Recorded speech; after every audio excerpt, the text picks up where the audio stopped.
Santa's mortal enemy, the Krampus. DorkLair!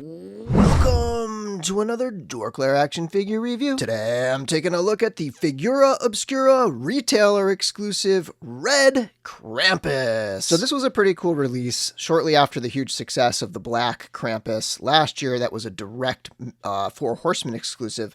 They announced a retailer exclusive, and this is the first time they've done a retailer exclusive. So any of the approved retailers could have ordered this and pre-sold it, and they didn't have to compete with the Four Horsemen site selling. Usually Mythic Legions, they go up for sale first on their direct site for less than what the retail is going to end up being. And I think that turns off a lot of retailers. It's a big waiting game for them. They have to be very patient with the sales. You know, the sales do come, but like this is really cool because this was straight up, if you wanted it, you had to go to the retailer. So in my mind, that was like a huge thank you to the retailers directly from Four Horsemen to have that situation. I did buy 3 of these. I picked up 2 at One Stop Toy Shop. That's where I had originally pre-ordered them. And then I wanted a 3rd, and I thought maybe I could get it a little bit early, which I did. And I ordered from Chubsy Wubsy, who is in New Jersey. I was like, oh, I'll get it early and get up an early review. So much for that. I didn't have time to do it last weekend, so here it is a little bit late compared to when this actually released. This is just a straight up repaint from the original. You have red instead of black. There's a few other little color changes here. Even on the box, it's like a slightly different tone. So parts wise and pieces wise, it's the exact same figure, just a retailer exclusive colorway. And yes, I know Krampus and Santa aren't mortal enemies. I was just having fun. You can stop correcting me in the comments below. Anyway, let's get into this review. And here's a look at the packaging. It's the same thing as last year, but just slightly different colors. Of course, the red Krampus on the front, the last year's was the black one. Here's the side of the box and the back of the box with some information about the character. And then opening it up, you have this beautiful scene, and all the artwork is by Nate Barch, and you can kind of put the box in front of it, and that even looks beautiful. Just an awesome package, just a great premium deluxe kind of thing going on here. All right, so zooming in for a close-up of Red Krampus with those blue eyes shifted over from the Black Krampus with the red eyes last year. Same sculpt though, same everything. I do love that there's a little more, I don't know, there's a little more contrast. There's reds and blacks on this one, whereas last year it was blacks and other blacks, right? Like there was some dry brushing and whatnot, but this you get a lot of the deep reds mixed in with the blacks, and the horns, they're a different color from the head, and it's nice to just have something with a little more pop, a little more shelf presence, if you will. Though I do love the previous one, and I'm not sure if I like this one better or if I like last year's better, but this is very cool. Again, the sculpt is phenomenal. You have the new collar piece. I think these 2 Krampuses are still the only 2 with that collar piece. And then you have the red torso, which actually matches pretty well. Like it is very close to the colors on the Fury Clan orc. And it is very different from the reds in the Belphegor figure. So the Belphegor has a lot more like purples. It's a lot darker, a lot richer. This one's a lot more bright and vibrant. So definitely Fury Clan colors, which makes a lot of sense because this was the year of the red. If there was a motif this year, it was definitely red.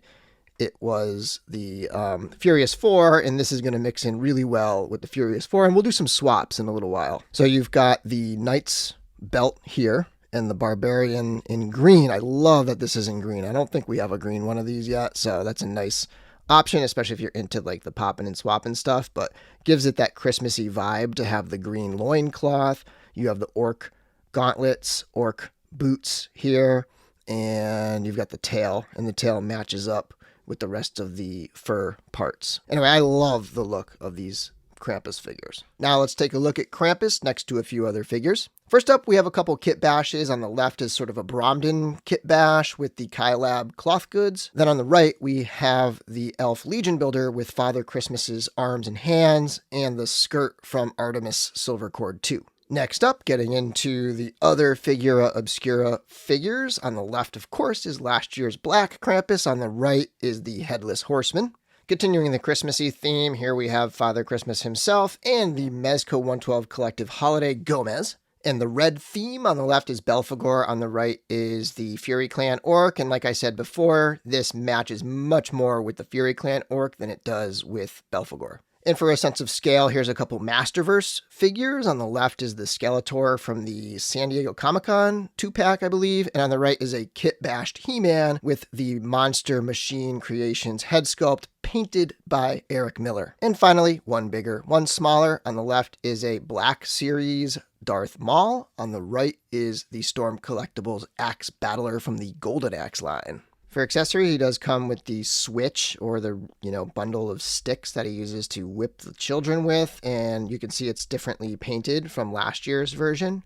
This one's got like white, like it's covered with snow. It does come with a pair of shackles attached to a metal chain. Shackles themselves are plastic, and they can open up so that you can put them around the wrist. You don't have to necessarily pop the hand off if you don't want to. And then it comes with some bells, and I believe the bells and the shackles are exactly the same as last year. It does come with a basket and a string so that you can use the hoop to tie it around.